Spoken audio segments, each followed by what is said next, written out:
দৌলদিয়ার ওই বাসডুবির ঘটনার মধ্যে একটা বাচ্চা দেখছেন আপনারা, মা মা মা বলে চিল্লায় আর বলতে লাগলো, মা তুমি আমার এতিম করে কোথায় গিয়েছো? ও মা তুমি আর তোমাকে নিয়ে আমি তো ঢাকায় রওনা হয়েছি। যখন বাসটা নদীর মধ্যে পড়ে গেল, ওই জায়গার মধ্যে মা একটা বারো নিজের জীবনের কথা মা চিন্তা করলো না। মা ওই রেলিংয়ের ভিতর দিয়ে নিজের সন্তানটাকে মা বের করে দিল। মায়ের মনের মধ্যে চিন্তা, আমার পোলাটা একটু বাইচা যাক, আমার পোলাটা সাঁতার যেহেতু কাটতে পারে, ও সাঁতার কেটে একটু পারে যেতে পারবে, সবাই তারে দৌড়াদৌড়ি করে উপরে উঠাবে।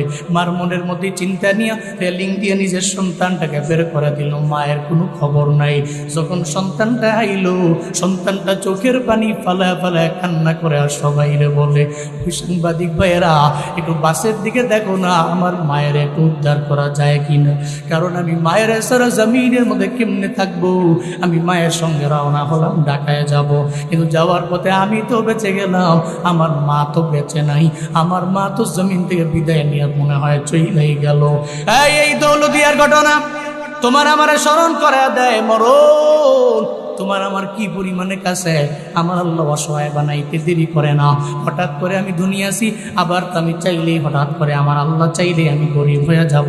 এই জন্যই চিন্তা নিয়ে তাকাব্বুরি করা যাবে না, বাহাদুরিও করা যাবে না, কারণ মরণ চিরন্তন সত্য ব্যাপার।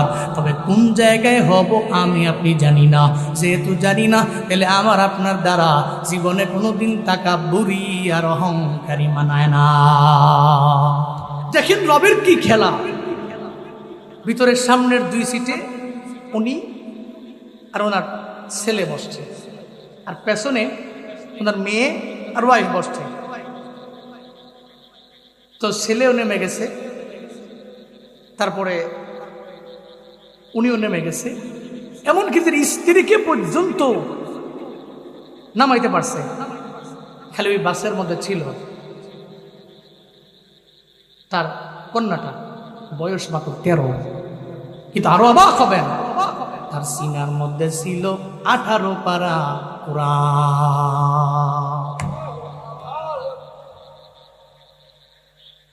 সিনার মধ্যে ছিল 18 পারা কোরআন। 13 বছরের কন্যা। বাবা চোখের পানি ফেলা ফেলা সাংবাদিকরে বলতে লাগলো, কেন আমি আমার কন্যাটারে বাস থেকে আমি নামাইলাম না, কেন আমি নামাইলাম না? যদি কন্যাটারে আমিও নামায়া নিতাম, তাহলে আজকে আমার 18 পারা মুখস্থ করা আমার মেয়েটা এই বাস ডুবিতে মরতো না। হায় হায়, হুজুরও জানে না, জমিনের কেউ জানে না কোন জায়গায়